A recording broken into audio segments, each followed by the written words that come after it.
என் அருமை உலகத்தமிழ் மக்களே, தாய்மார்களே, பெரியோர்களே, சிறார்களே, என் அருமை சீடர்களே, யோக நண்பர்களே, யோக விரும்பிகளே, உங்கள் அனைவருக்கும் என் இனிய காலை வணக்கம்.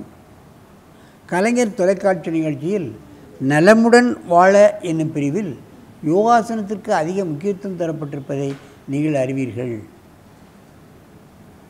இந்த நிகழ்ச்சி 10 ஆண்டுகளுக்கு மேலாக நடைபெற்று கொண்டிருக்கின்றது. தொடர்ச்சியாக விடாமல் நடைபெற்று கொண்டிருக்கின்றன.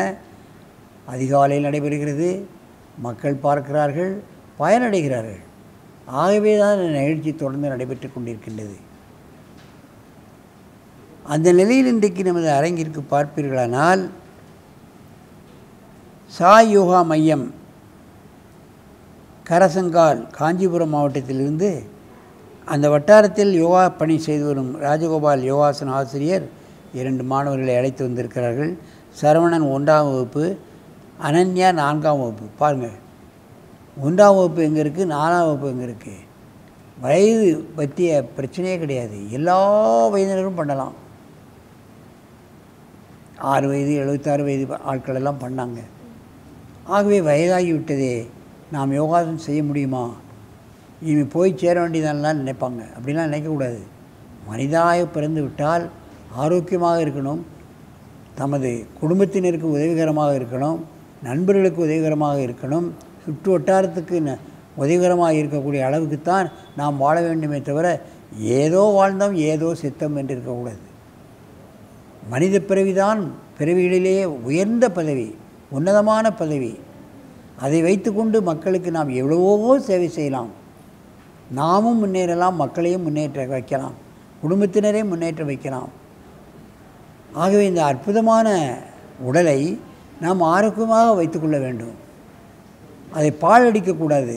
குடி இன்ன பிற கெட்ட பழக்கங்களை ஈடுபட வைத்து இந்த அற்புதமான உடலை நாம் வீணாக்குகின்றோம்.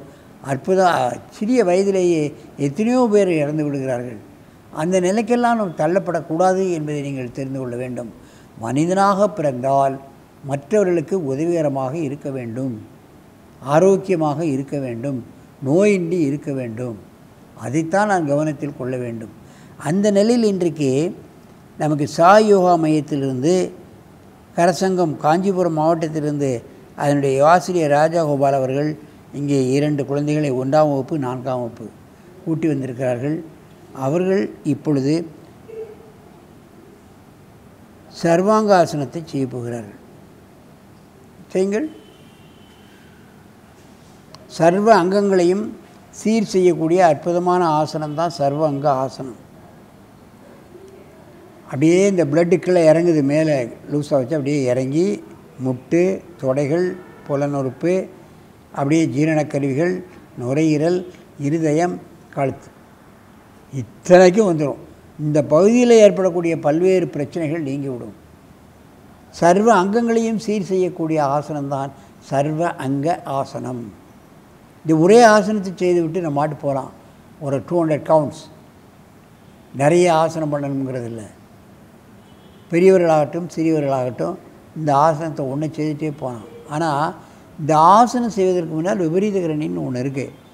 இதை விட கொஞ்சம் ஸ்லாண்டிங்காக இருக்கும். அதை பண்ணணும். இதை பண்ண முடியாதவர்கள் முதுகு பக்கம் 2 தலையணையை 3 தலையணையை வைத்து அதிலே உட்கார்ந்து படுத்து காலத்துக்கு கூட பண்ணலாம்.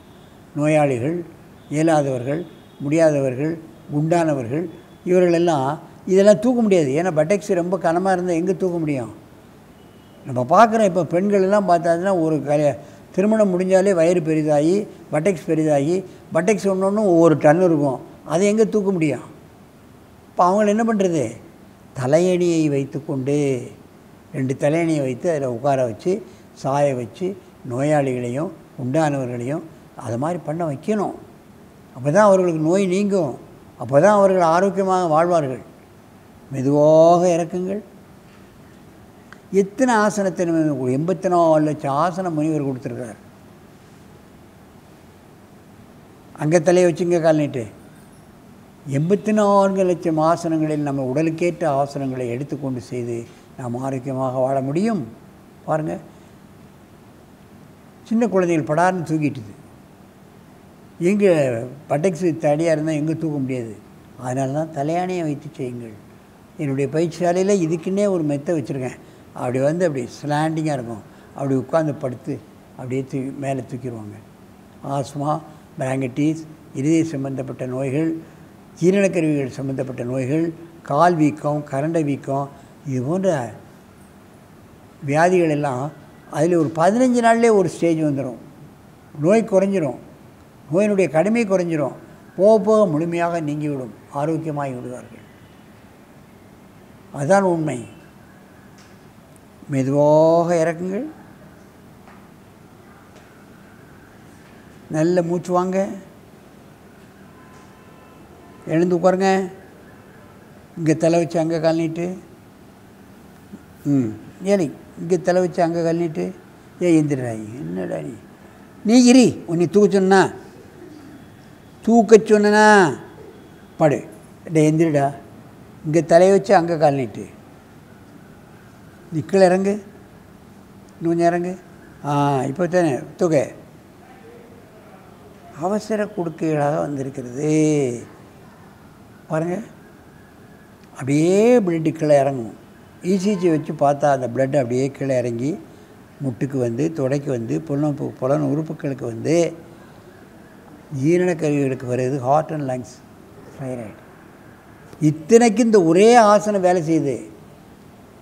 இதில் உள்ள அத்தனை பிரச்சனைகள் எது இருந்தால் நீங்கி விடுகிறது, முழுமையாக நீங்கி விடுகிறது. அதுக்கு தான் இதுக்கு பேர் சர்வ அங்க ஆசனம். மெதுவாக இறக்குங்கள். தலை தூக்கப்படாது. காலை நீட்டுங்கள். நல்ல மூச்சு வாங்க. நேரே படு. கோணலாம் படுத்திருக்கேன். அங்கே தள்ளு காலை. திரும்ப தூக்குடா. இன்னும் தூக்கணும் கொஞ்சம். அப்படி டைட்டாக வைக்கணும். ரைட். காலை இருக்கக்கூடாது. லூஸாக இருந்தால் தான் பிளட்டுக்குள்ளே இறங்கும். டைட்டாக வச்சா பிளட்டு வராது. ஆசனத்தினுடைய முழுமையான பலன் கிடைக்காது.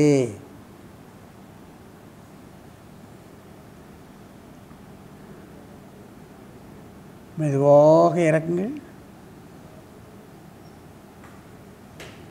எந்திரிச்சு உட்காந்து நேரே கேமரா பார்த்துக்க உட்காரு. என் அருமை பெரியோர்களே, நமது முனிவர்கள் 84 லட்சத்தை எப்படி ஆசனங்களை கண்டுபிடிச்சான்னு வெளிநாட்டர்களெல்லாம் ஆச்சரியப்படுகிறான். அங்கெல்லாம் கிரிக்கெட்னா இதை மாதிரிலாம் கிடையாது.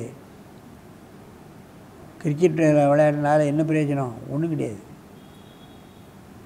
பார்க்கவனுக்கும் ஒன்றும் பிரயோஜனம் இல்லை, செய்தவனுக்கும் ஒன்றும் பிரயோஜனம் இல்லை. கிரிக்கெட், வாலிபன் திரும்பிடுமா? திரும்பாது. நீளந்தான்றதுனால அவனுடைய ஆயுள் போயிடும். நீண்டுருமா? நீளாது. இவளையெல்லாம் பார்க்க வேண்டும். திருமணம் ஆனாலே நம்ம எங்கே உயரம் தாண்டுது, நீளம் தாண்டுது எல்லாம் முடியாது. திருமணமானாலே உடல் குண்டாயிரும். அதனால் ஆசனங்களை எல்லோரும் பழகுங்கள், ஆரோக்கியமாக வாழுங்கள், வாழ்க்கையை செம்மையாக நடத்துங்கள் என்று கேட்டு உங்களிடமிருந்து விடைபெறுவது ஆசனம் ஆண்டியப்பன். வணக்கம். தனி மனிதர்களை தூற்றுவதா? தனி மனிதர்களை பழிவாங்குவது, தனி மனிதர்களை தூற்றி பேசுவது, தனி மனிதர்களை சரித்திரத்தில் வரலாற்றில் இல்லாமல் அழித்து விடுவது என்று எண்ணுகின்ற நிலை யாராக இருந்தாலும், அவர் எவ்வளவு பெரிய வீராதி வீரர்களாக, வெற்றி திருவுருவங்களாக இருந்தாலும், அவர்களால் நீண்ட நாளைக்கு தங்களுடைய ஆணவத்தை நாட்டில் நிலைநாட்ட முடியாது என்பதற்கு எத்தனையோ எடுத்துக்காட்டுக்கள் நீங்கள் படிக்கின்ற சரித்திரங்களிலே கூட சந்தித்திருப்பீர்கள்.